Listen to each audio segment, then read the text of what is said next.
Hello friends, पिछले video में हमने निफ्टी के 5 मिनट चार्ट में देखा था। यहाँ से ये पूरा जो गैप अप ओपनिंग है इसको हम वेव 3 मान रहे थे, राइट। उसके बाद यहाँ पे बहुत ही छोटा यहाँ पे हमें रिट्रेसमेंट देखने को मिला था, इसीलिए हम कंफ्यूज थे कि यहाँ पे ये 4 पूरा हो या फिर इस रेंज में। हमने ये रेंज डिस्कस की थी कि इस रेंज में जो है वेव 4 पूरा हो सकता है और उसके बाद यहाँ से 5th का बाउंस हमें देखने को मिल सकता है, राइट। और यहाँ पे आज अगर हम देखें तो उसी रेंज में हमें एक डिक्लाइन देखने को मिला। ओपनिंग अच्छी थी लेकिन उसके बाद उस रेंज में डिक्लाइन देखने को मिला, उसके बाद वहाँ से बाउंस कंटिन्यू रहा, राइट। 2 आवर चार्ट में हमने ऑलरेडी देखा हुआ है, यहाँ से ये 1, 2, 3 और 4 कंप्लीट हो चुके हैं। 5th का मिनिमम प्रोजेक्शन 38% 18,520 आ रहा था, राइट। ये हमने पिछले वीडियो में भी डिस्कस किया था।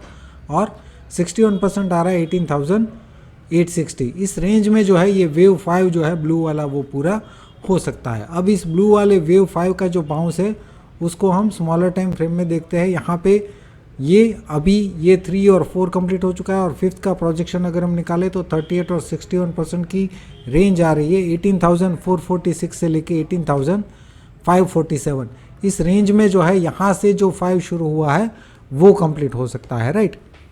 अब ये ओवरऑल यहाँ से जो 5 शुरू हुआ है उसका मिनिमम 38% आ रहा है 18,520 के अराउंड, राइट। तो एटलीस्ट 18,520 के ऊपर तो ये वेव 5 का बाउंस जाना चाहिए। अब ये वेव 5 जो शुरू हुआ है स्मॉलर टाइम फ्रेम में उसको भी देखते हैं कि वो किस तरीके से प्रोग्रेस कर रहा है। यहाँ पे अगर हम देखें तो ये बाउंस 1 और 2 लग रहा है और यहाँ से एक शार्प बाउंस वेव 3 हो सकता है, राइट। तो अगर यहाँ पे 3 कंप्लीट हो चुका है तो 4 का अगर हम रिट्रेसमेंट निकालते हैं इस बाउंस का तो 23 और 38% की रेंज आ रही है 18,400 से लेके 18,382, राइट। इस रेंज में जो है ये वेव 4 कंप्लीट कर सकता है, उसके बाद फिर से हमें 5th का बाउंस देखने को मिल सकता है। अगर यहाँ से बाउंस कंटिन्यू करता है तो ये रिट्रेसमेंट जो है ऊपर की तरफ शिफ्ट हो जाएगी। हमें यहाँ से जो भी नया हाई बनेगा वहाँ से फिर से निकालनी होगी, राइट।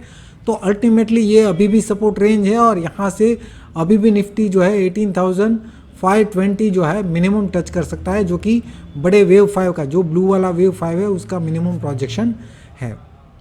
18,382 के नीचे अगर निकलता है ओपनिंग के बाद ही तो फिर ये जो है लेवल्स हमें फिर से देखने को मिल सकते हैं। बैंक निफ्टी की अगर हम बात करें तो पिछले वीडियो में 15 मिनट चार्ट में देखा था, यहाँ से जो वेव 5 शुरू हुआ है वहाँ पे ये ABC फिर again ABC, right, second ABC और यहाँ पे अगर ये थर्ड ABC है तो ये हमें एक इम्पल्सिव मूव लग रहा था। और उसके बाद ये अगर B है तो यहाँ से C एटलीस्ट इसका 100 to 123% होना चाहिए।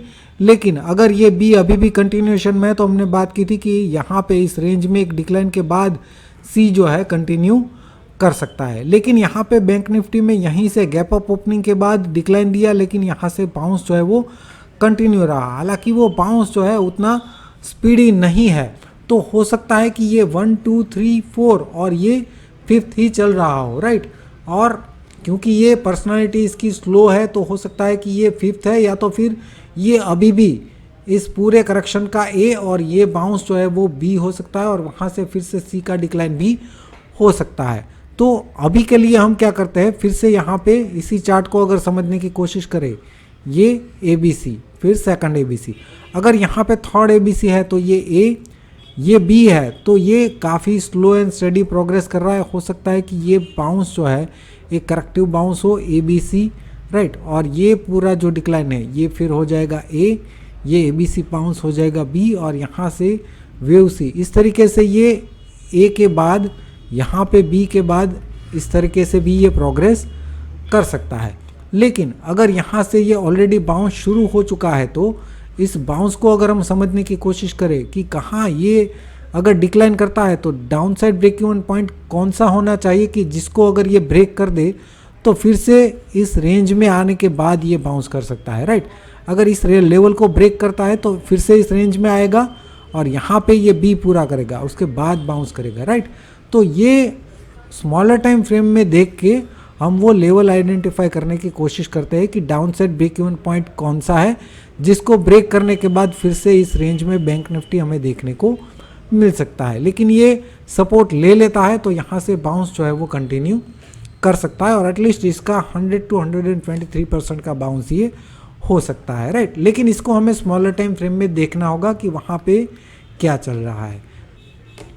तो यहाँ पे अगर हम देखें इस बाउंस के पैटर्न पे हम अभी नहीं जाएंगे। ये अगर ए और 1 और बी और 2 है तो ये सी और 3 का रिट्रेसमेंट आ रहा है 23 to 38%, 42,362 से लेके 42,308। ये सपोर्ट रेंज है बैंक निफ्टी के लिए। अगर 42,308 के नीचे ट्रेड करता है तो फिर से हमें इस रेंज में बैंक निफ्टी देखने को मिल सकता है। अगर इसको ब्रेक करता है 42,308 को तो, राइट। अदरवाइज ये सपोर्ट रेंज है और यहाँ से निफ्टी पॉजिटिव बन सकता है। इसको ब्रेक करता है तो ही फिर से इस रेंज में हमें बैंक निफ्टी देखने को मिल सकता है।